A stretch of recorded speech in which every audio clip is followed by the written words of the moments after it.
Welcome, everyone. As people are coming in, we are thrilled to have you joining us today to celebrate the elders, artists, and the creative engagement that came from this project of Tele-Stories in Central and Northeastern Wisconsin. My name is Sam Goodrich, and I am the Tele-Stories Program Manager at TimeSlips. Before we get started, I have some housekeeping. If you would like to access our live captioning, you can do so on the bottom of your screen via Zoom, or you can access it by clicking the link that we'll put here in chat. Also, this webinar will be recorded, so we will be sure to send out the link to everyone who registered once that is edited and uploaded and ready to share. In a moment, you should see some survey questions pop up on your screen. Please take a moment to answer these questions if you are able to, as it helps us better understand our audience and the types of resources that will help better support your practices. Before we begin, I'd like to acknowledge where I'm speaking from today. Today, I'm speaking from Mequon, Wisconsin, which is located on Potawatomi, Kickapoo, Menominee, Miamia, Oceti, Sequan, and Peoria land. We recognize and respect the inherent sovereignty of the 12 First Nations that reside in the boundaries of the state of Wisconsin. The forced removal of Indigenous people from these lands is a history that must be acknowledged, along with the current struggles of all Indigenous people. We would love to know where all of our attendees are tuning in from today, so please feel free to let us know in the chat. If you would like to learn what Indigenous land you are living on, we'll put a link and a number that you can reach out to in the chat to find out. We are so grateful for our partners and our funders that allowed us the opportunity to bring our Tele-Stories programming to Central and Northeastern regions of Wisconsin. We received recruitment and evaluation support from the Aging and Disability Resource Centers of Central Wisconsin and Brown County, as well as the Hmong American Center, each of which we will hear from later today. We are also grateful to Oneida Nation and regional and state arts organizations for their support. This project was made possible by a grant provided by the National Assembly of State Arts Agencies in partnership with Aroha Philanthropies, with support through the Wisconsin Arts Board. We hope that based on this state-based successful Tele-Stories program here in Wisconsin, that we can eventually expand to other states across the country, reaching more elders in need of connection through creative engagement. If your organization, Department of Health and Human Services, or Aging and Disabilities Resource Center is interested in working with TimeSlips or bringing Tele-Stories to your community, please reach out and get in touch with us. You can do so by emailing info@timeslips.org. We're also putting that into the chat. I am so excited to be here today to honor the great work that these elders and artists have created together. Tele-Stories invites elders into creative and engaging conversations from the comfort of their own home. We build from the concept of well check calls, which are meant to address basic physical needs, and Tele-Stories then tends to social and emotional well-being by using creativity to forge connections to reduce feelings of loneliness and isolation. Even though the elders and artists are never together, except for today, a few of them are in person together, which is very special. But through the project, they work remotely via phone. The artists engage the elders at every step of the process to make sure that they have a chance to deepen their creative confidence and their skill set. This program is for any older adult who could use more connections in their life. There are no prerequisites. In fact, many of the elders, the talented elders we're able to work with, have no previous creative or artistic experience. The questions used by the artists are open-ended, allowing the elders to lead the creative conversations and allowing the elders to be an essential part of the art making process. Because without their own individual creative input, there would be no beautiful output. The meaningful co-creation leads to these lovely gifts, which will be shared back with us all today. Now, it's my pleasure to introduce my friend and colleague, Chris Cicada. Chris is a multimedia artist originally from Brazil who has called Milwaukee home for over 15 years. She has a master's degree in film and history from the University of Wisconsin-Milwaukee and is a 2014 Mary L. Knoll Fellow. Chris is also a co-owner of Lion's Tooth, an indie bookstore in the Bayview neighborhood of Milwaukee. She was a Tele-Stories artist last year in the Milwaukee project and is now the project lead for the current Tele-Stories project that we are here for today in the Central and Northeastern regions of Wisconsin. Chris? All right. Hello, everybody. I'm Chris. I'm the community engaged artist trainer for this edition of Tele-Stories. I hope everybody is well today. I had the pleasure of working with 4 wonderful creators, and this was a very special opportunity for me because, as Sam said, I was one of the artist facilitators in last year's Milwaukee's Tele-Stories. And it has been a treat to be able to witness this wonderful process a second time. Tele-Stories brings together artists and older adults in weekly creative phone calls that aim to reduce loneliness for both parties. You know, it's for the elders, but it's for the artists too, especially in the context that we live right now. This is how this works. Each artist is assigned 10 older adults with whom they have one half an hour conversation a week.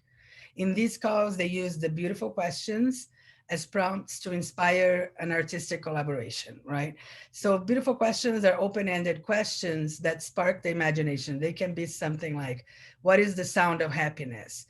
What does hope feel like?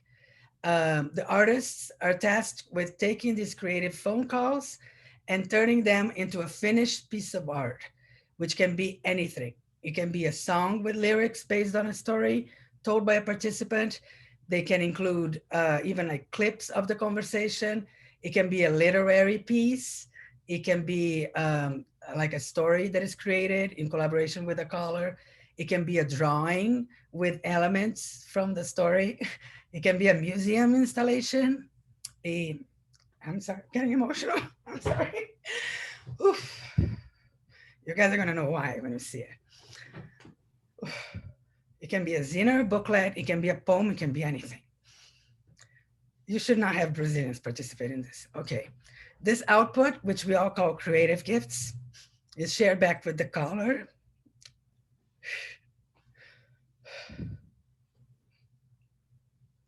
And with the community, which is what we're doing here today. This celebration is one of the ways that it's shared with the community. So today, you're going to meet 4 artists that are going to share the output with you, the creative gifts that they gave back to the participants and that they're giving back to the community. So the process that they did was they became certified facilitators. So they got trained by TimeSlips. They were then connected to 40 older adults in total, who they called once a week for 8 weeks. These conversations resulted in the art projects that you're going to see. And they had one last week to finish. And I have to emphasize 8 or 9 weeks is not a long time to finish a complete art project. And they did a wonderful job. And it's it went beyond our expectations. So they had like all together a little over 2 months to go from nothing, collaborate, and come up with something wonderful, which they did, and you're going to see today. We are so proud of them and also of the participants they collaborated with. So let's meet the artists, and I'm going to share my screen for that because you want to see them too. There we go. All right. So Danica Owens is a painter, an illustrator, and an art educator with a master's in fine art. She has 13 years of experience teaching both studio and art history courses for the UW colleges, UW Green Bay, and Miami University. She has also worked as the creative lead for the NWTC Artisan and Business Center, designing public artworks, developing art curriculum, and creating art collaborations within the community. Her creative work explores the concepts of memory and space through surrealistic space, landscape, abstraction, and mark making applications. So that's Danica. E.J. Miller Larson is an illustrator, writer, beater, and art activist. They're a proud member of the Fond du Lac of Lake Superior, Chippewa, and the Oneida Nation of Wisconsin. They have a BA in Democracy and Justice Studies from UW Green Bay and an MA in Public Administration from UW Oshkosh. They use art as a means of exploring and celebrating their culture and connecting with their community. When they're not creating art, they're advocating for the safety and rights of their indigenous relatives all across Turtle Island. Stacy Burkhart is a sewist out of Pulaski, Wisconsin. She has a passion for using vintage materials to create storytelling, textile art with symbolism and nostalgia. Specializing in the creation of works repurposed from clothing and various other textiles, Stacy has operated a small business for nearly 9 years as 8 Trees Company. Stacy earned her Bachelor of Arts degree in Psychology and Behavior Science in 2003. In 2017, she founded SAGE, a local nonprofit focused on advocating for arts and culture within the Green Bay area. Linda Pilot is a writer who currently lives in Stevens Point, Wisconsin, in a 100-plus-year-old Queen Anne with 49 windows and 1 ghost. This time of year, she can be found sitting on her porch, reading a book or writing, exploring the country roads of Central Wisconsin from the seat of her blue bike, or jamming with the Central Wisconsin Youth Group. All right. So the first artist that is going to share her experience with you and the creative gift is Danica Owens, and she will also introduce a very special guest. So Danica. Thank you so much, Chris. That was a beautiful introduction. And thank you everyone for joining us today to see these collaborative pieces together. I got to see sneak peeks of everyone, so I'm really excited to see finished of everybody's. I wanted to start off by talking a little bit about my experience of working with the elders and getting to know them. So it was a little scary calling them for the first time. I'm a perfect stranger randomly calling them up. And you just don't know what to expect. And I felt like they didn't know what to expect either.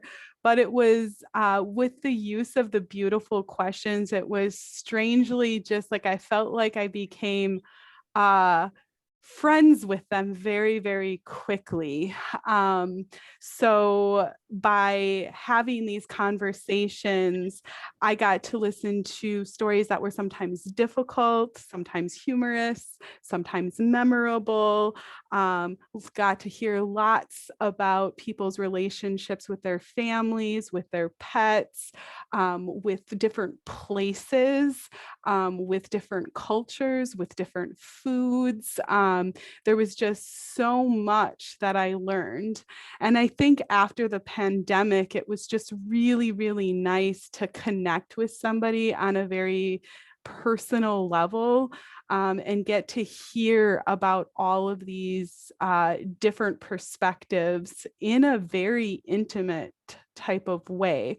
So the first few phone calls, it was sort of like thinking about how am I going to ask these questions? They seem so intrusive to somebody that I've never met before. And then, but it was, everyone just shared. They shared about their life. They shared about their trials. They shared about their tribulations. And it made for adding a lot of really positive things to my week and building a lot of those connections. So I've asked Donna Marsh here to kind of tell a little bit about her and I's experience over the course of the 8 weeks. So Donna, are you willing to share a little bit about your experience?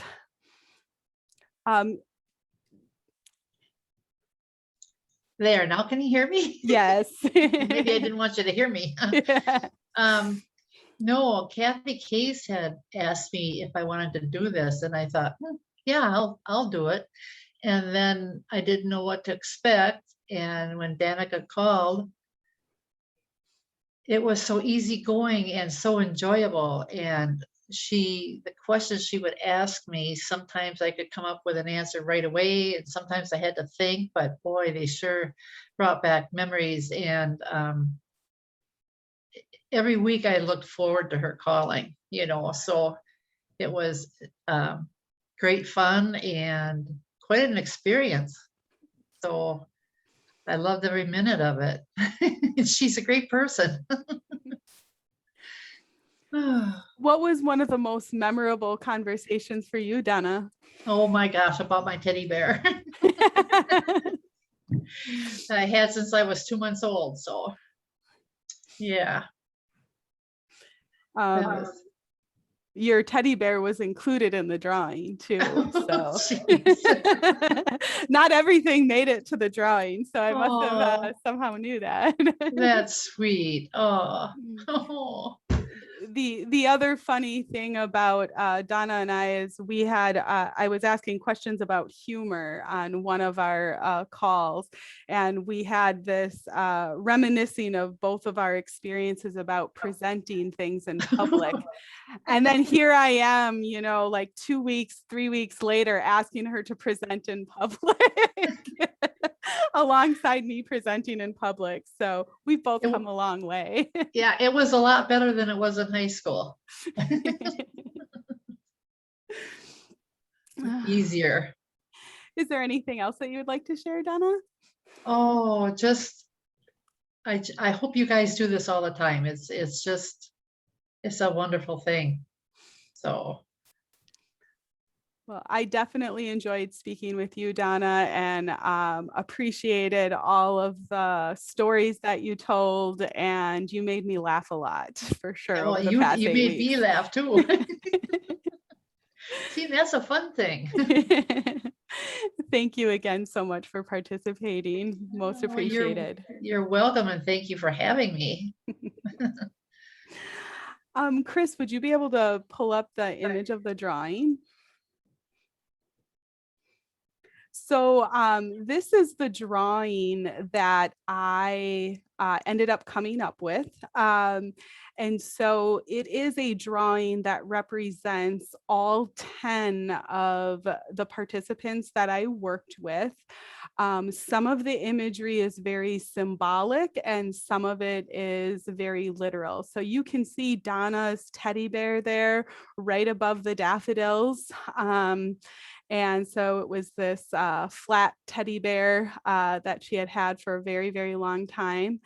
And a lot of the other imagery was kind of woven in from the stories that were told. To be honest, I could have done 10 or 20 drawings based on all of the stories that were told. I had to be very selective in how I chose to kind of weave them together. So Chris, could you play the video? So this is kind of the process that I used. So it shows the development of the drawing. So over the course of the weeks, I added more and more imagery as it went. So you can see that a lot of it is done in pencil, and then you can see the pen kind of making it more permanent and more items and more details being added in as it went along. So as the weeks went by, I started thinking about the experience as almost like a community in and of itself. So this piece kind of became a community garden in my mind. Chris, could you play the next video? The video following that kind of pans everyone.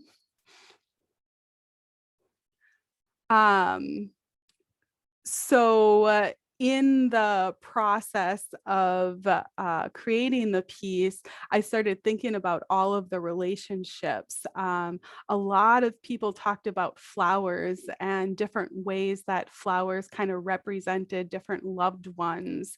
A lot of people talked about traveling and having these memories of landscapes. Many people talked about different objects that were meaningful to them in some way. And so I sort of combined all of those memories, all of those things that were important, all of those things that were meaningful into one piece to kind of be the center point connecting everything together. You could go ahead and play this video too, Chris.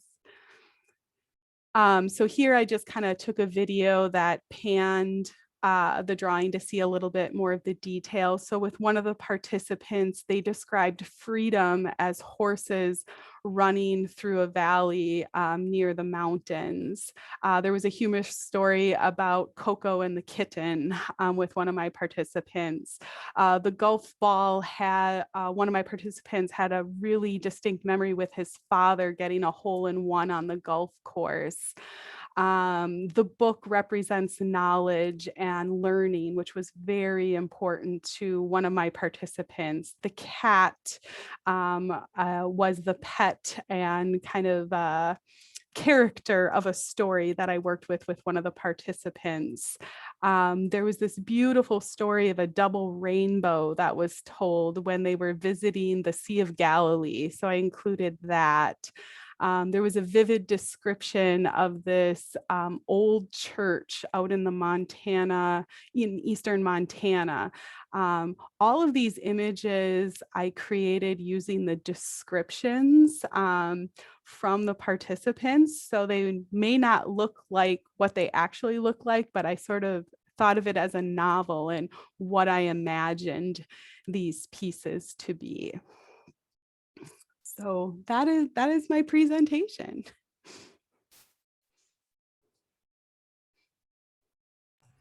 Oh, all right. That's fantastic, Danica. Thank you so much. All right, so the next artist to share their experience and creative gift with us is EJ Miller Larson. EJ.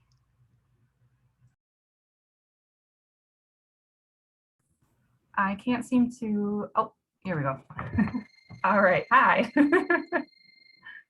All right, so before I begin, I wanted to first acknowledge the traditional ancestral territory of the Potawatomi, Menominee, Miamia, and Ho-Chunk First Nations, from which I'm speaking to you today here in Green Bay.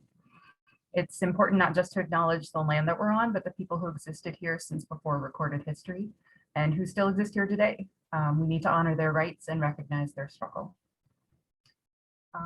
So for me, when I first started working on this project, I was initially very concerned about trying to represent very, very different elders in a single project. I knew that I was working with people from very, very different backgrounds who had very different life experiences, and it was intimidating to think that I would have to kind of compile that all into one thing. But it was amazing to see as time went on how many similarities there were between them and between the experiences that they'd had. They had a lot of shared experiences, regardless of their backgrounds, just because of the time in which they grew up and here, growing up here in Wisconsin.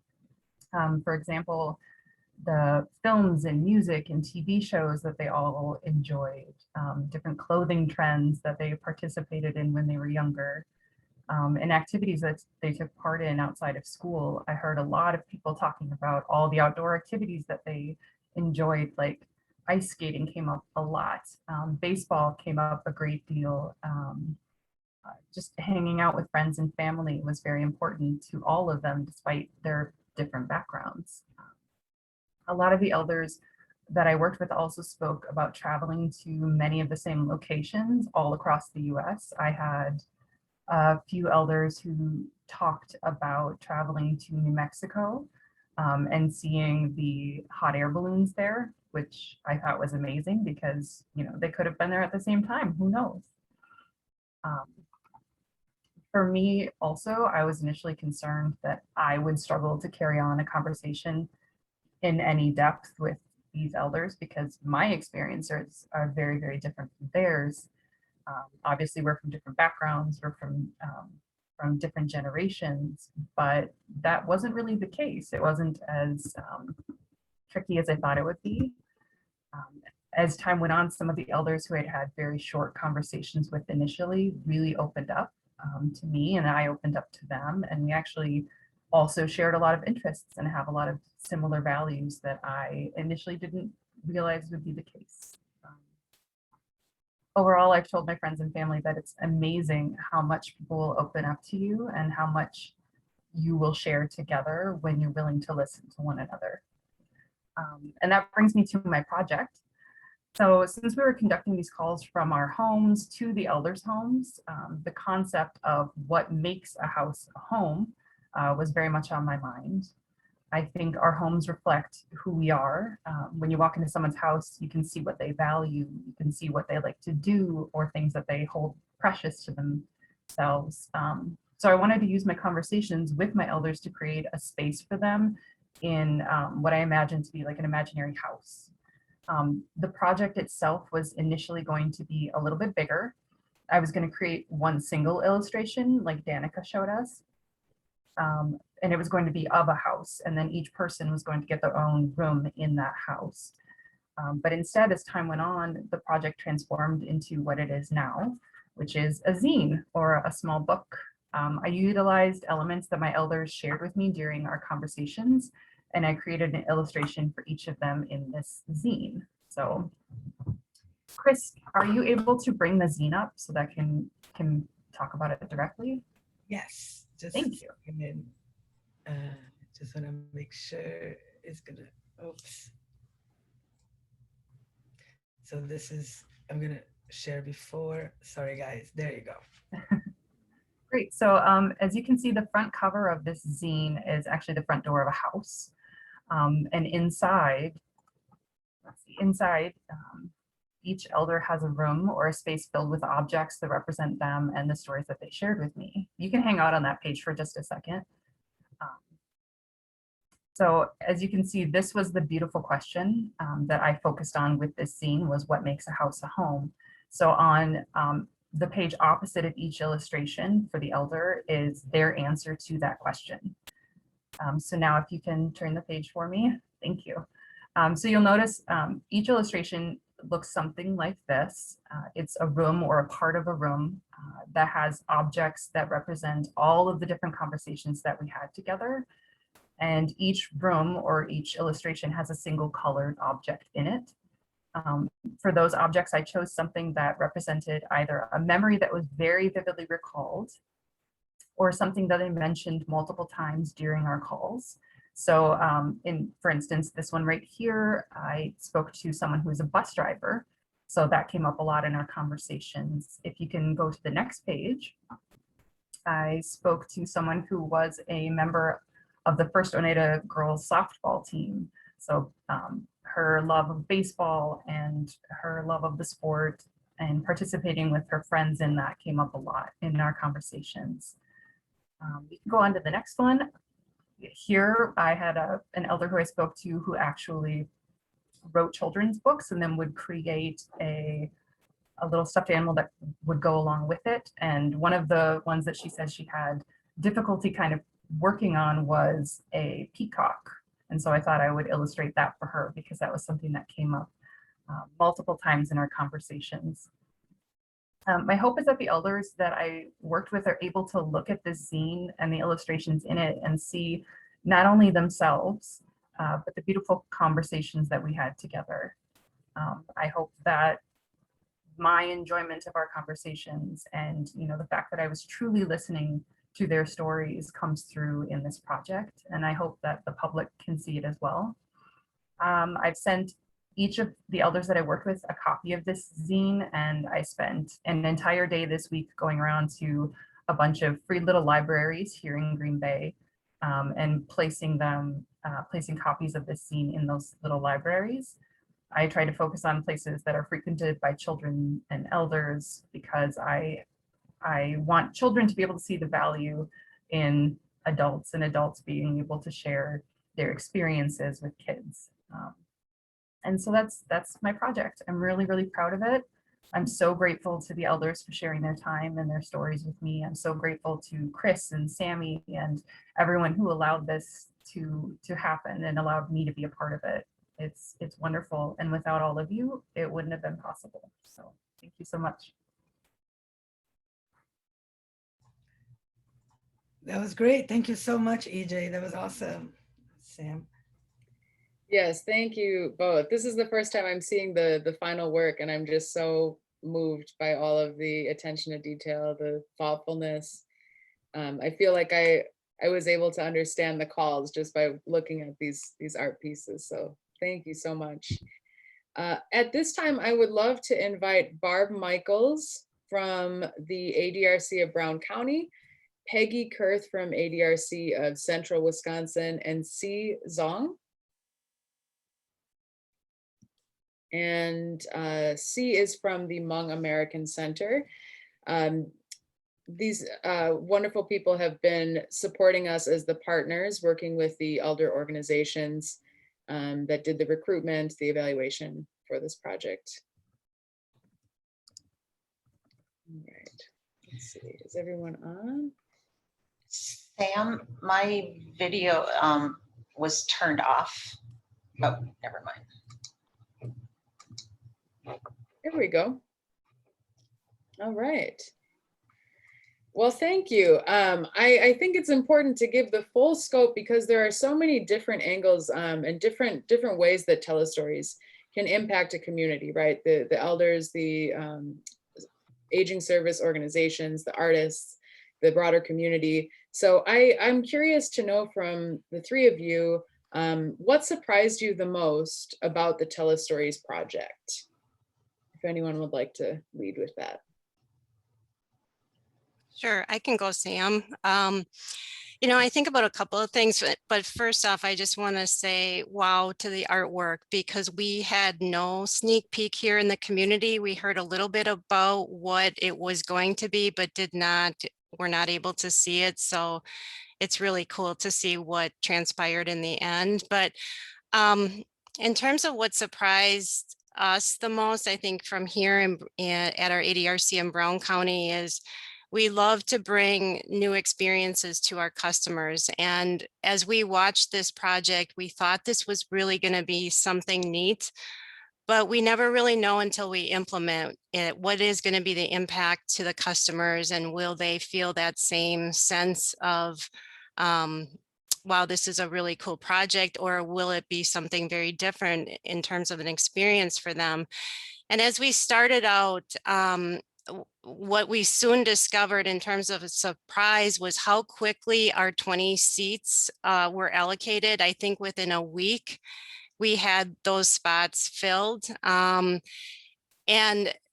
another surprise was no one said no. No one said, let me think about it. Everybody said right away, this sounds really interesting, sign me up. And then the second surprise, which I have never heard before a project starts, we might hear it after a project, but we heard, thanks for bringing this here. Thanks for allowing me to participate. And that was before it even started. So it felt like there was this sense of trust in this project or in the TimeSlips, the artists, the whole experience, even before it started. Thank you so much, Barb. And can you share your title? I forgot to do the official introduction. Sure. Prevention Coordinator here at the ADRC of Brown County. Thank you so much. C or Peggy, would you like to add to that? Yes, as for me, what surprises me the most is, not only does the Tele-Story project reduces isolation, it is also a motivation starter. I'll give an example. One of the participants that we spoke with after the phone call ended, she called the center and wanted to share how the weekly phone calls affected her. And she said she now goes for walks around the blocks. And even though it isn't much, because of the phone calls, it helps motivate her to be productive.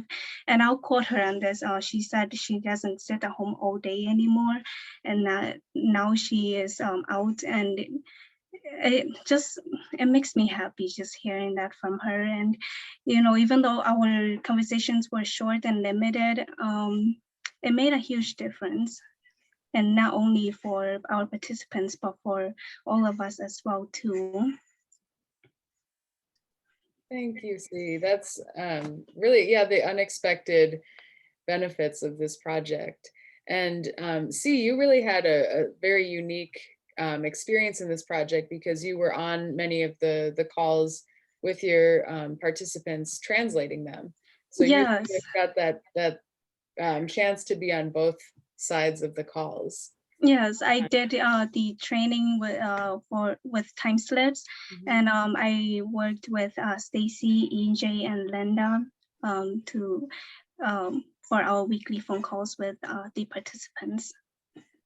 That's wonderful. I'll have more on that for you in a second. And Peggy, did you have something to add? Hard to follow both of those up. I'd agree with what Barb said, and also what C was talking about. The feedback that we've gotten from people is they really have enjoyed being a part of that process.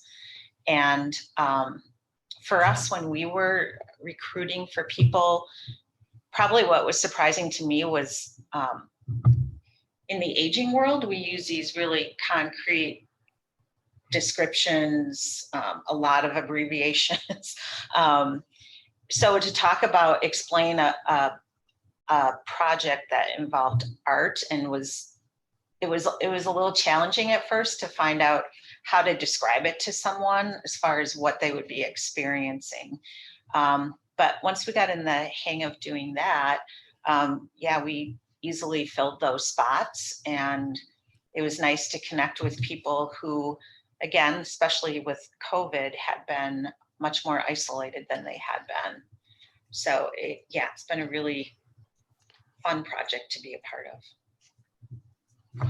I'm so glad to hear that. The next question, and this is open to any of you, but why do you think, in your opinion, why are programs like this important for your community?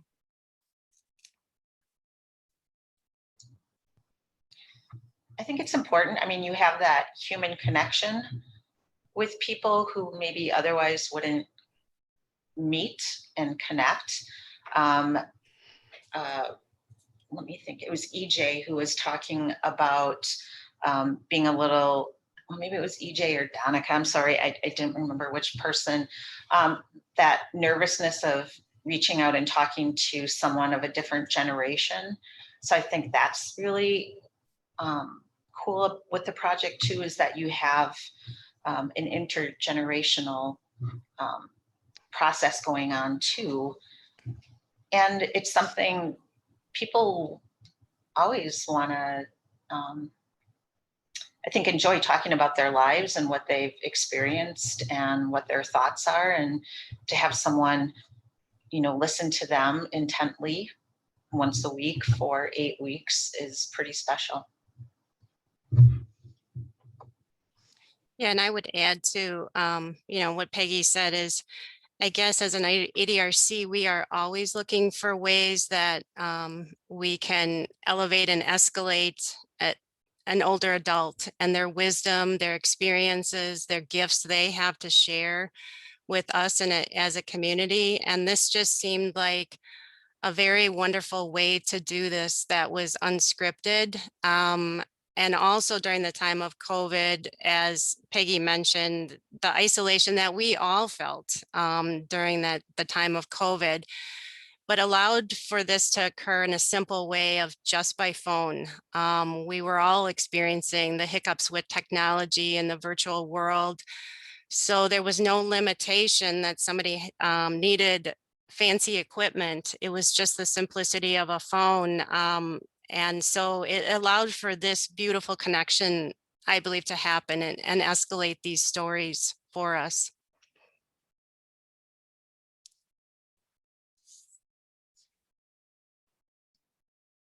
Thank you. And C, did you have anything to add?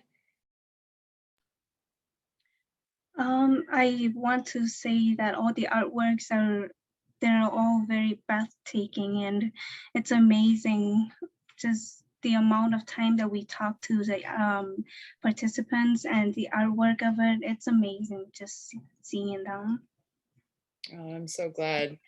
I'm curious, because we had mentioned you were on both sides of the call, helping translate for the artists and the elder participants. What did you learn or observe from being a part of this creative process? I thought because of the language barrier with the participants and the artists, I was kind of nervous because I know in my culture we are kind of hesitant to talk outside of our own group. And I was surprised at how open they were. And it was really, really easy just speaking with the participants. And here at HAC, we do check-up phone calls with our clients and all the people that we speak with. And I called them after the weekly phone calls ended, and they were all very grateful and very thankful that they have this opportunity and to be a part of this project. And literally all of them cannot wait to see the finished product. Wonderful. And I'll open it up to any of you to share any other things that you would like to share at this time. Feedback from the elders or just anything else that we didn't get to about the project.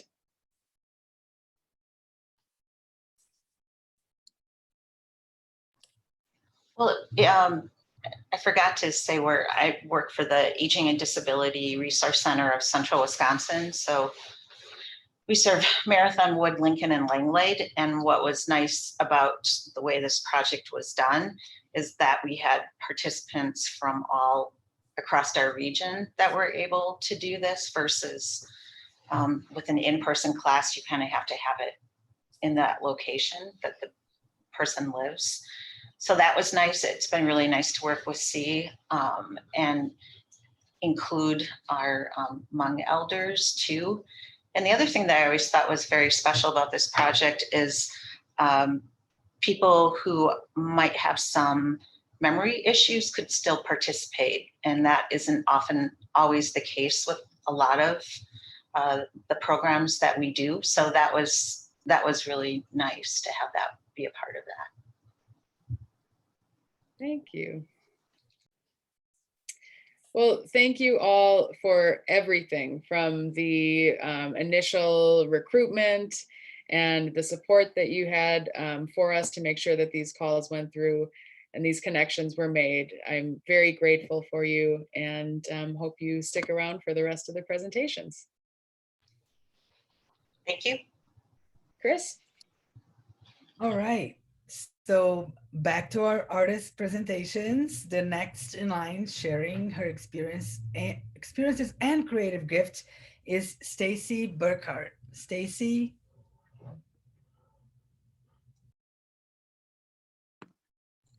I'm unmuted. Let me, start my video. Here we go. Okay, thank you. Sorry, I'm not as talented as some folks are with this technology stuff, but that's what made it so great about being able to talk on the phone, which was honestly its own unique experience in the age of text messaging when even my mother now texts me more often than she calls. So picking up that phone and dialing a number was, to echo everyone else for the most part, it was scary. It was like a blind date for lack of any other description, but it was wonderful because these people were so keen and eager to participate, as was being echoed by the facilitators, and it right out of the gate. It was just so enjoyable and so cheerful. And, a lot of people have said it was the highlight of the day, and it really was. And so that nervousness and that anxiousness went away quite quickly. And what I realized pretty early on, and I knew it would be this way for me, I love sharing people's stories. And so when this job came across my email to apply for it, it was like, I have to, I have to participate in this. And so I was just as eager as the elders were to participate. And that being said, I also really knew that this was going to be probably one of the more important projects that I'd taken on, if ever. And so what I did, and Christina, if you don't mind starting my slideshow, is I took a lot of in-process photos of my project. So I'm able to explain a little bit about what I did while I was doing it. So for me, it was a challenge in the beginning to consider, how am I going to incorporate sewing into my project when we're given 30 minutes to talk to our elders and 30 minutes to create something. And I actually really enjoy hand stitching the most. So that was completely out of the question. There was no time to pick up a needle and thread and stitch. But what I did have was this abundance of vintage fabrics and a listening ear and a sewing machine that was ready to go. So if you want to go ahead and go on to the second picture. What I did was I listened to each of my elders and their conversations, and I decided that from those conversations, I was going to pull one word to kind of encapsulate what it was that we talked about. And I knew that each of these words needed to be different so that I could represent each of these elders in a unique way, but yet they could come together to share quite a unique and collaborative story as a community as a whole. Painting became my means of doing what I needed to get done in a quicker fashion than, say, using fabric and applique. So for each word, I got out my stencils and I painted. I talked to my elders for 30 minutes, and then I immediately followed with a pre-cut piece of vintage fabric, which you can see here. This was an old table runner. I actually chose fabrics that I felt represented my elders and our initial conversation as far as what their likes were, who they were as a person, favorite colors, things to do. And I just chose fabrics that I had on hand to represent them. If you want to go on to the next picture. So this quickly got out of hand because I wanted a word for every conversation that we had. And my apartment was overrun with fabrics that were anywhere from 18 to 20 inches square, just quickly cut. And I had 9 piles, sorry, of fabrics. And every time after around the 3rd or 4th conversation, I had to pull their fabrics out because I needed to make sure that I was keeping everything in the right order. and it was so comical to me because for 8 weeks, my home was overtaken by this project. But you can see all of these words ended up being 4 letters long. And I'm going to get to the reason for that in another picture, but let's go on to this next one. So what would happen was I would fall into these conversations with people, and I had beautiful questions that were things like, tell me about how your life brought you to your career or to something that you really love, or whether it be a hobby. And so a lot of people shared their careers, and gosh, there were some really great stories in there. I had, one gal that went to work for the CIA straight out of high school. And I was like, she said that, and I was like, oh my goodness, like, where is this going to take me this morning? Other questions included, where is your happy place? What makes you want to participate in something? And I was really interested in that question because I was curious. Why did you sign up for this program? What makes you want to sign up for programs at the ADRC? And I cannot tell you enough how much every one of my participants spoke so highly of the ADRC as an organization. It was amazing. It was like, I got to get there myself as soon as I can. So to see that they've opened back up was really encouraging for me. One of my questions was, if you could write a book, what would it be about? But in the course of all these beautiful questions, I started listening for a 4-letter word. And I joke because oftentimes when we allude to a 4-letter word, it's not the nicest thing to say, but it was fitting, it was fun, it was sassy, and it suited me as an artist to be working with something like that. So if you can move on to the next picture for me, please. This is my daughter, Adeline. She's 6, and I'm gonna get choked up talking about this. Dang it, Christina, at least you're not alone. So in the process of painting all these pieces and setting them out on my dining room tile, you know, while they're drying, the paint's drying, and I had made 5 or 6 in that given day, and then I'd pick my kids up from school. My kids have never known their mother as anything other than a lady that sits at the sewing machine 24/7. So it's nothing new for them that mom's got fabric out, or that the house is a mess, or that there's dust everywhere from fibers flying. But what was new for me was that my daughter went down the line that first day that I had all those words out, and she started reading them. And it was like, oh my gosh, I have to make this project something that people of all ages can participate in. And someone already alluded to that, to the concept of allowing children to see, you know, who their elders are, the impact that their elders have on their community, the history of the community that they live in. And so it was like, I have to find every word, and it needs to only be 4 letters long, because she needed to be able to read it. And that was such a turn of events for me, because up until that point, I had no restrictions. Like, I had no idea how I was going to fit a 15-letter word on the fabric or anything like that, what these people were going to say, how elaborate I was going to get with the words. And when it made it simple, what it allowed for was what TimeSlips speaks to, and that is the imagination through storytelling. And so what I ended up with 9 elders, and one of my elders I missed a few conversations with, but I wanted to make sure that I finished her piece. I ended up with 70 pennants that I have now attached into rows. They're about 14 foot long, representing each of the elders that I spoke with. And what I did, I didn't have time to show everybody that participated with me. I'm so grateful for all of the elders that took time to speak with me. It was so amazing. But I wanted to pick some that I had a decent idea would be here. So if you can go on to the next slide. So this is one of my elders.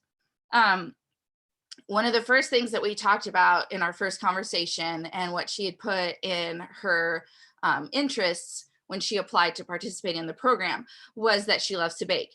And that was no joke. This woman loves to bake. And so what I chose for fabrics for her were vintage aprons, which you can see here. Some of them were completed, some of them weren't. So the completed ones have the shape of the apron, and the incompleted ones don't. So these are her 8 words. They all have, you know, of course, different meanings. So I'm going to share 2 of them with you. In the bottom right corner, the word is warm. And this was what was so great about these words, was that because they were simple and because they could take on multiple meanings, they applied in multiple ways within the conversation. So within the story that she's telling me, she was talking, I said, what makes you, I think oh yes, that's right. The question was, what makes you want to participate? And she said, I participate in things that make me feel good. But within that same conversation, she also shared with me why she doesn't bake for other people, because of a cake fiasco and that it got too warm and the frosting melted. So the word warm applied to how she felt inside when she participated, but also how she felt about this cake fiasco story. And then, of course, in the middle there, you have the word hope. When I asked what she would write a book about, it was a poetry book about hope. And I thought that was beautiful. And with all of these people, which I also thought was really wonderful, you had this eternal optimism in whatever story it was that they were saying. If they were telling you about something that didn't go right in life, something that terrible, perhaps, that had even happened, they still brought it back around to, I made the best of it, and this is how I made the best of it. And that was beautiful to me. You don't get that all the time anymore. And I didn't guide them that way. They guided themselves to that optimistic perspective. Next slide. So this is my writer, and she was I found her quite comical. This is again my optimist, and I wrote that I gave her the name creative writer, and two of the words I want to talk about are the word tide up in the top middle. She used the phrase time and tide, and that was to say go with the flow. And you got that in talking to her, that she was a go with the flow person. Again, this turning maybe a negative situation back around to the optimistic, I'm making the best of it because my life is worth it. These were such wise people. And it was wonderful to take away all of that. And then, so the other word that I want to focus on is the word loft in the upper right corner. And the question that, of course, was so fitting for her was, if you could write a book, what would you write a book about? And so she goes on and on about this book that she's writing. And what stuck out to me was her talking about a loft. And I don't even remember the high school that it was in, because she's using real life experience to write this book. The Green Bay area in Northeast Wisconsin, and the whole conversation around, why would I write about anything other than what I don't, what I already know. And so she talked in such great detail about this book, and honestly with such enthusiasm. You could tell she was proud of it, and for every right and reason to be proud of something like that. But she talked in detail about this loft at the high school that was later boarded up, and so you can't get up there anymore. And so that had to be her word for my conversation that day. Next slide. So this is again where my daughter comes back into play. Adeline was glued to me during this project. If I was working on it and she was home, she was there. And I loved that. She asked me one night if she could paint, and I was cautious, but I said, okay, let's do it. And I wouldn't have possibly done that with my other two children. They're a little bit more high strung than Adeline is. Adeline's very mature for her age. So you can see her in the middle there, painting one of the pennants for this person who I'm referring to as the intellect. And this, in the case of this person, I think I'll play with the word mama up at the top. And that was probably one of my most intimate conversations. It was, what would you write a book about? And it was her mother. And she got very personal as far as, my mom could do anything she set her mind to, and telling me of some of her accomplishments. And it was just beautiful. And I could tell that it was an intimate moment for her too. And I felt so privileged that she trusted me to have that type of a conversation. You don't always get those conversations with people, 5 weeks in, that's 2.5 hours. She had known me for 2.5 hours, and she felt comfortable sharing these stories with me. And then the other one would be open mind. I loved the idea that this was a person who valued other intellectuals, who valued situations of knowledge, who identified as a lifelong learner. And then one of the things that she really wanted to hit home as a valuable life lesson was to have an open mind in all things. Again, I just thought that was beautiful. These people can teach us so much. And I'm honored that my artwork is able to share some of these lessons. And final screen, Christina, please. Okay, so this is my Hmong elder. And I want to really touch on the impact of a cultural difference. I adored my Hmong elder. She was just so much fun to talk to. And I appreciate C on such a major scale for translating for me. And what brought me to tears in talking to this person was when she spoke with an inflection that was just cheerful. And I have the word song down there because I told her once, I said, I may not know what you're saying, but your language sounds like a song to me. Because I would ask her a question, and my questions had to be phrased differently in my last conversation with her, I caught myself not knowing how to phrase what it was that I was trying to ask her. And that's important for anyone that's considering being an artist in this program, is that you have to be prepared that your expectations can go out the window really fast. Whether it's that you chose a topic that somebody doesn't want to talk about, whether it's that you chose a beautiful question that perhaps wasn't as open as you originally thought it would be, that you have to keep that conversation going to maintain its value. And so I stopped myself in that last conversation. And I even said to C, I said, okay, C, I need to rephrase my questions. But when I found something such as our mutual love for sewing that she wanted to talk about, and I do this, and I shared this with the other artists, it was, oh, and then she would just go. and it got me thinking, how is C going to translate all of this for me? Because she hasn't stopped talking for 5 minutes. And one of the greatest stories that had the most inflection and passion in it was when this elder shared the word rice. A lot of her conversations revolved around work and making money and affording the basic necessities. And with rice, I always tried to kind of convey how somehow whatever we were talking about affected my life, or there was a story that involved something that I was doing. And so with rice, I said, well, when I was a little girl, my mother always used to make me rice pudding. I said, did you ever make a sweet rice? And then there was this long story about how that she lived in the country and there was no market and there was no sugar, but the closest thing to getting something sweet would be to break down the sugar cane. And she shared that entire process with me. And again, I was like, oh, see, I hope you're able to remember all of this. But it's beautiful. It was beautiful. And so if there's a additional impact that this program and that TimeSlips has on the community, it's able to share this cultural difference, things that I had no idea, that I didn't know, that I'm so utterly intrigued by, that make me, so eager to go to Wausau and attend the Hmong Festival here. And the impact that we're able to have in sharing these other cultures is really priceless. So that is what I did.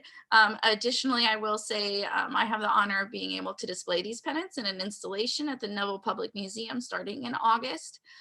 They have been absolutely wonderful, and I'm eternally grateful for the opportunity to further share this project and the TimeSlips as an organization as a whole. That's so wonderful. Thank you so much, Stacy. Mm-hmm. Thank you. Last but not least, the final artist who's going to share her experiences and creative gift with us today is Linda Pilot. And Linda is in Wausau, and she has another special guest with us. Linda, are you with us? Yes. Peggy's getting me started here. All right. And while she's doing that, I do want to thank Peggy for hosting us today and for taking care of all the tech stuff. It's been great not to have to worry about doing that myself. Here we are. Okay, so I'm going to go ahead and get started. So my focus is different than my compadres. I'm a writer rather than a visual artist or a textile artist. And so one of my major challenges was, it was so wonderful getting to know people and asking my beautiful questions and finding out the stories. But then the challenge was I had all these stories that I gathered and how to transfer those into the final project. And I knew that I wanted to do a book, and some of the stories really lended well. They kind of just created themselves. Others I had a harder time getting into. And finally, it's funny, Stacy was talking about relinquishing control, and I finally had to relinquish control and basically let the stories tell themselves. And so that's what I did. And I do have I'm lucky enough to have two of my elders here today, but I'm going to talk to Molly. And Molly's story is one that was created a little bit differently. And so I'd like to address that with her because we had quite a process together. So Molly, thank you for coming. And would you like to share with what our how we initially saw the project when we were talking about it? When I got involved with the project, I was excited about it because I love art and I love writing, and not that I am a writer, but I've always wanted to write a children's book. And so I thought, oh, well, I'll just see who I get hooked up with, and maybe I'll have a nice art project or help me write a book. And so we started out and I gave her the theme of what it was. And as we talked and we got going on the story, she had all these wonderful ideas. And I finally said, well, why don't you just let it go? You know, just let the story go and you finish it and you write it and see what you come up with. And so it's a very interesting story. We kind of transformed it. Yes, we did. Yes. Yeah. Were you a little surprised when you read it for the first time? Yes, I was. I was very surprised. Yes. So they're all things that she had told me, but then, well, it did involve a transformation process.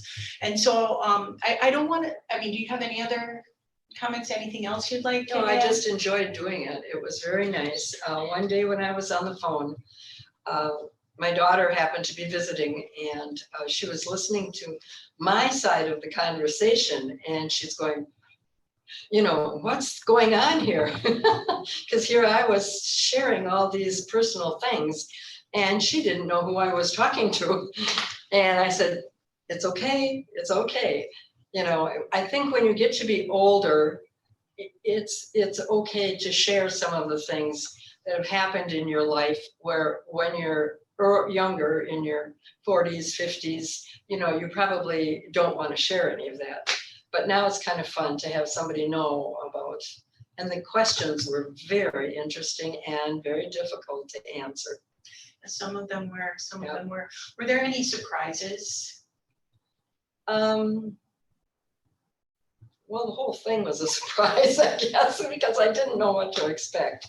But it was a lot of fun. Good. And I enjoyed talking to Linda because we laughed and we did.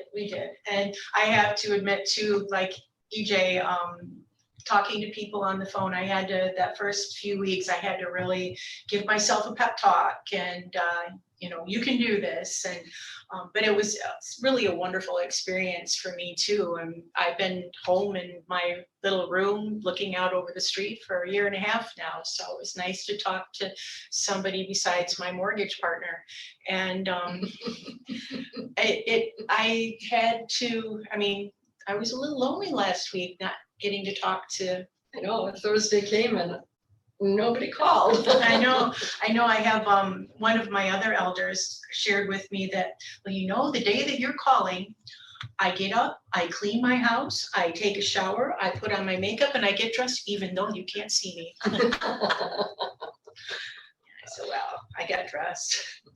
That I can say. I also have another of my elders, Shirley, here with me today, and you'll hear a little bit about Shirley's story too. So what I'd like to do now, Chris, if you could share the cover, and then I have 3 of my pieces from, this is my collection. I know you can't see it very well, but Chris has a copy of the cover, and then each of my elders has a selection within the book. And they will be getting a copy, and I have extra copies I'll be sending out. Also little libraries. I know Chris had asked for some for her bookstore. So I got very lucky. I was trying to figure out how I was going to be able to print everything and put it together so that it looked reasonable. And then I remembered that one of my ukulele playing friends is a graphic design artist with her own business. So she has done an amazing job helping me put together the actual physical book. So the first selection that I'd like to read is Molly's, and it's called Finding Home. The boy lay on his belly in the grass next to the creek that bubbled with melted snow from Rib Mountain. The grass, still dry from winter, tickled the skin of his arms. When he lifted his head, he could see the little green bungalow where he lived with his parents. He thought, this feels like a perfect day. He went to the field where he needed to pick rocks. Each winter, the ground heaved rocks to the surface where they could break a plow blade. The boy lifted a rock the size of a small melon and held it up in the sunshine. He considered the color and the way the particles of rock sparkled as he put it on the rock pile. On his way home, the boy could see the village all the way to the four-way stop. He waved at the grocer crossing the street on his way home for lunch. Men sat talking on the porch of the barber shop. Warm spring days bring winter-weary people outside. The boy smelled a fresh earth smell and knew that soon the wind would make a different sound as it blew through the new leaves. The creek twisted and tumbled through his backyard. In his mind, he journeyed down its length. His father had told him that the creek emptied into Lake Wausau. He dozed off and dreamed of following the creek on a hot summer day. In his dream, his now longer legs stride easily through the summer high grasses. The water flowed slower in the summer. Butterflies lit on summer wildflowers. One large monarch landed on his forehead. He'd read once that they're attracted to salt, and he was sweaty. In his dream, as he walked along the banks of the creek, his body, arms, and legs lengthened until by the time he reached Lake Wausau, he was a man. Looking around, he noticed that the two-lane country road was now a busy four-lane street. He worried he wouldn't find his way home. The dream shifted and he was in a sun-filled classroom. He looked out the windows and saw his friend as she walked to the school. The first frost of fall sparkled in the grass. He turned as his classroom door opened. Sunlight lit up her face and he knew he was home.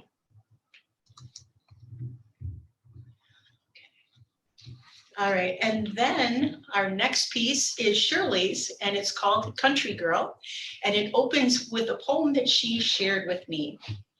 Sitting on the front porch, watching the world go by, sitting on the front porch, looking at the pale blue sky. I love sitting on my front porch. I don't see many people doing that these days. Maybe because the road's busier or it's not as private as sitting in back. I think it's a shame. My husband's grandparents, or maybe his great-grandparents, built this house. We moved in to help his father after he lost his second wife. My husband always wanted to live in the house, and he bought out his 5 siblings' shares so we could live here. I grew up on a farm and have always been a country girl. My brother and I walked through the woods on our way home from school. In the summer, we'd fish in the creek. We caught some bullheads one hot summer day, and my mom cleaned and cooked them. My son took me for a drive past the old house. There's hardly any water left in the creek. Sometimes I think I'd like to knock on the door and say, I used to live here. Can I come in and see the house? But then I think I'd rather remember it the way it was. I can see in my mind's eye the steep stairway going up to the room where my sister and I slept. My parents slept in a small room next to the stairway. It had no door, just a curtain hanging from the ceiling. I'd come home at night and talk to my mom while she was in bed. She never judged me for what I said. I remember once as a young newlywed, I came home and complained about my husband. She said, Shirley, just love him. The only sound as beautiful as my mother's voice was the voice of the doctor telling me that my third child was a girl. I had 2 boys and hoped for a girl. When the doctor told me it's a girl, I didn't believe him. I sat up and said, let me see. As we grew up, we knew that when we turned 18, We needed to leave home and make our own ways. I worked in Marshfield and grew homesick. My dad drove over to pick me up at noon Saturday after I got out of work, and then he'd drive me back Sunday. I think I was his favorite. I have such wonderful memories of my parents and growing up on the farm. My oldest sister hated working on the farm. I was a sickly kid and didn't have to do the hard farm work. I retired at 70 from the courthouse where I was an accountant in the Register of Deeds office. I went back to work part-time because I didn't like being retired. My advice to the next generation is to take trips, enjoy life, and make plans. Take some time to sit on the front porch and enjoy the sunshine. And then the final piece I'd like to read for you is Natalie's. I turned 90 on April 21st. I share a birthday with Queen Elizabeth. She's 4 years older. Even though I've traveled many miles in my life, the best trip I ever took was my walk down the aisle. I've been married 66 years, and the sound of my husband's steps climbing the stairs after his walk is still one of my favorite sounds. Our daughter urges him to wear a brightly colored jacket, but he doesn't like it. He's a back row kind of guy. I love the sound of the whistling tea kettle calling us to our 3 p.m. tea. My husband comes from a long line of English Americans with a dab of French Huguenot. Whether we've had a quiet day working in the garden or running errands, this ritual grounds us. We built our house in 1957 on a hill in a former cow pasture. Over the years, we've replaced the original small windows with bigger ones. I enjoy watching the world outside my window. The surprise of corn snow on a late spring morning, or hearing the return of spring in the songs of the chickadees, bluebirds, and robins. One morning, I opened the shades and saw a rabbit sitting up on her haunches. She sat and sat and sat and ate some grass and then hopped into the flower bed. The snow on the mountain had grown high, so I couldn't see what she was doing. Again and again, she hopped out, ate more grass, and hopped back into the flower garden. I couldn't tell if she was building a nest, but I was content sitting in the window watching her. I grew up on a farm in a family of daughters. On the farm, I didn't have much time to socialize, so I didn't have much experience being around boys. While I loved my childhood on the farm, I wouldn't want to be a farmer's wife. It's too lonely. When I think about my father, I think of how he used crowbars, ropes, and he walked. The only vacation he ever took was a nap on a Sunday afternoon.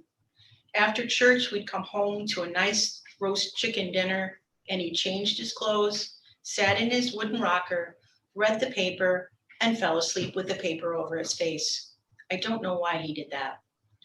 My mother told me that during the Depression, the taxes on the farm were $200, and the bank worked it out so they could pay $200 of interest and keep the farm from foreclosure.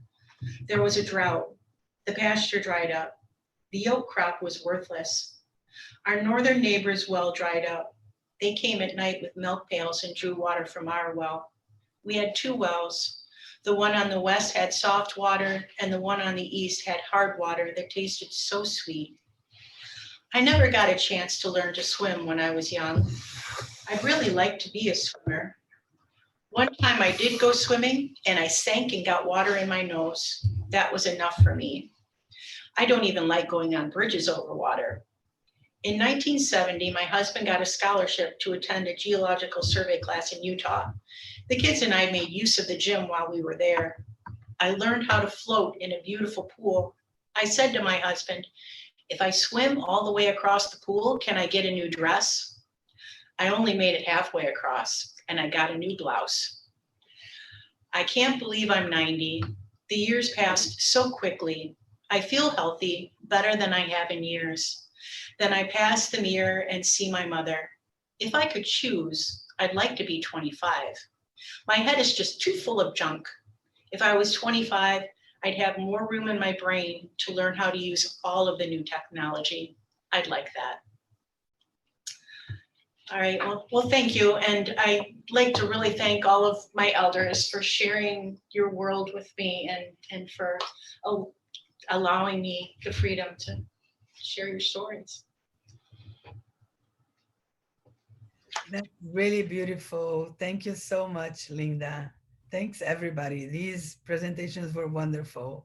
Thank you, thank you, thank you. Sam. Thank you. This was really a treat. I would love to spend the last 10 minutes to open it up for questions. So if all of the artists can turn their cameras on, and I believe Amy, we can turn that video on where Danica is now.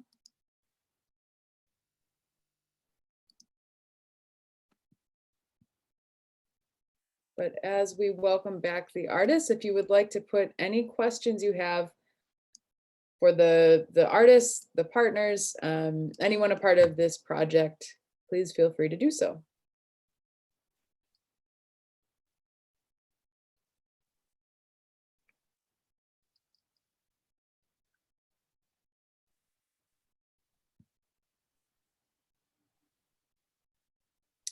So we got our first question in from Karen. As artists, what impact do you think that these 8 weeks will have on your artistic practice in the weeks, months, and years to come? That's a good one. So I think for me, again, going back to that initial interaction, that conquered a hurdle for me to just start talking to somebody. And I'm already extroverted enough as it is, but maybe that step for me didn't exist prior to this program. So being able to interact with people right out of the gate, I think will affect me and my interactions out in the community. And additionally, I think this program gives me a greater consciousness as an artist and what it is that I'm representing and who it is that I'm representing and the role that I am asked to play in my community in capturing what's going on around me.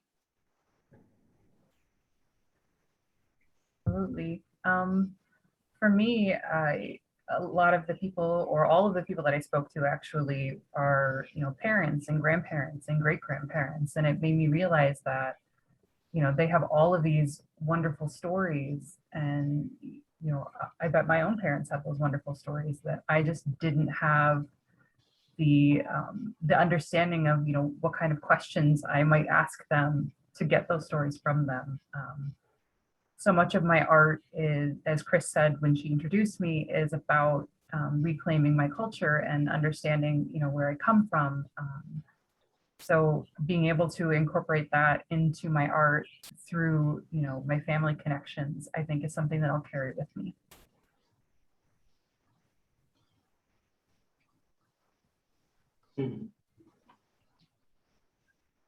Danica? I think I shared this story with the other artists on one of our artist calls together, or maybe it was somebody, I can't remember who, but when I was young, family member of a friend, actually his grandmother, she was the most wonderful storyteller. She had all of these stories about when she was growing up, and her father or mother was a cook in a logging camp in Wisconsin when she was a teenager. And now I grew up in southwestern Michigan, so that's where this took place. But now living in Wisconsin and seeing the pictures of those logging camps, I have to really hand it to her, being there and cooking for them all. But she had all these stories, and unfortunately her family had heard them all over and over and over again. And so they were no longer interested in hearing those stories, and they're lost. They're lost now. Nobody wrote down those stories. Nobody collected those stories. And I've shared them with, children and grandchildren of those people. But if only we all collected our stories, just think how much richer we would be.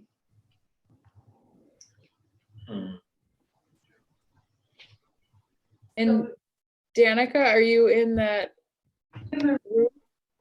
You might have to talk a little louder. Okay, can you hear me okay? We can, yes. So I was transferring rooms when the question was my understanding is how might my work change, my artwork, creative work change via the experience? Is that the essence of the question? Yes. So for me, I think the most transformative thing was when listening to the stories, how universal all of these stories were, yet how personal they all were.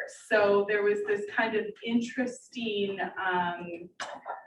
globalness as well as intimacy in all of these conversations. Like I had lots of conversations with people who overcame hardship, death, losing friends, moving from home, places of home, having to overcome things. And I think a lot of times we kind of think of those things as only we're going through them when we're going through them. And so to hear all of those stories and how different people approached and how optimistic and how those kinds of things have impacted them and shaped them as a human, but did not define them. And so in my own work, I use a lot of ideas of memory and events and environments. And I always kind of thought of it very personally. And I think now it's going to be much easier for me to think of it in a more global kind of way. That's really interesting. Thank you. Our second question. Let's see who said this. Laura Green said, I'm so intrigued that you all talked about feeling shy, scared, or nervous at the beginning of the project. What made you apply for the project? Did you knowingly push yourself out of your comfort zone? Yes, yes. I have to admit, I've never been a real fan of talking on the telephone, and it had gotten even worse since the pandemic started. But I do push to try to get more comfortable, because for me, I used to years ago joke that I would never run a marathon, but if I did, because running is not one of my biggest strengths, that it would have a more profound impact upon me because it wasn't one of my strengths. And so that's why I keep pushing myself with getting comfortable talking on the phone and talking to new people. And I was thinking about this as I was talking earlier. One of the things that really struck me as I got to talking to people on the phone is when you meet somebody face to face, you can see exactly who they are. And when you have a voice on the phone, it's much harder because all of them sound so young. And I don't mean that in a derogatory, not that, but you sound so young on the phone. And it's a good reminder that like my Natalie piece, going by that mirror and seeing somebody, it's like, well, who is that person? Well, your voice is still that person that you feel that you are. That's lovely. We have time for one more question, but I also want to get this. We have a couple questions as a survey for anyone who's attending live with us, just for the end of this webinar. So you should see that shortly. But the next question we have is from, I believe this is from Liz Nichols. Hi, Liz. I am especially interested in hearing more tips and learnings about what Linda said about how people with memory issues could still participate. Her question is, how was that different from working with other participants? I don't think I addressed that. That was Peggy. Yeah. But yeah. Because it was Peggy. Yeah. I had said it was nice. I'm going to try and change the camera here. Obviously, I'm not that great at this. Can you tell? There's my little head. What we really liked about the project is that people who had some, even if they had some memory loss, they could still participate in the project. And a lot of our other programs that we do are evidence-based programs. So there's some pretty, those programs are educational and each week builds on the previous week. So it definitely works better if you're able to retain that information from week to week. So this was a really nice opportunity to include a lot of our community members that we don't always have, projects like this for. But I don't know, Linda, if you want to talk about. Well, I'd say 2 people that had moderate memory issues. One, I have had a couple. I had a twofer, and so my call was with the both of them, and so he would prompt her, would repeat the question, and some days she was able to work with us and some days she wasn't, but then we tried to recap it the next time we were together, but it worked out really well. And I think it was good for him too, because he had that social time. That is so great. I also want to thank the image that Danica is speaking from. There's a bunch of participants of the Tele-Stories project. So if you can wave. Yes, thank you so much. And it's so lovely to see people gathered and being together. Although we do intend to continue our work with Tele-Stories for some time to come, as we know that being physically together and in spaces like that is still a challenge for many. So if there are any other questions, I encourage you to send them to me. I can relay them to the artists or back to whoever the question is for. But we do hope that we can work with other states to implement this model, as well as other entities through our organizational membership, which we will be rolling out in the next few months. So if you have any questions in the meantime, please feel free to contact us, info@timeslips.org. A heartfelt thank you to all of the artists, to Chris, to all of the elder participants and our partners and our funders. So many people to thank, but really very grateful for your thoughtfulness and care in this project. Thank you. Oh, you don't usually get applause in a Zoom webinar. I love that.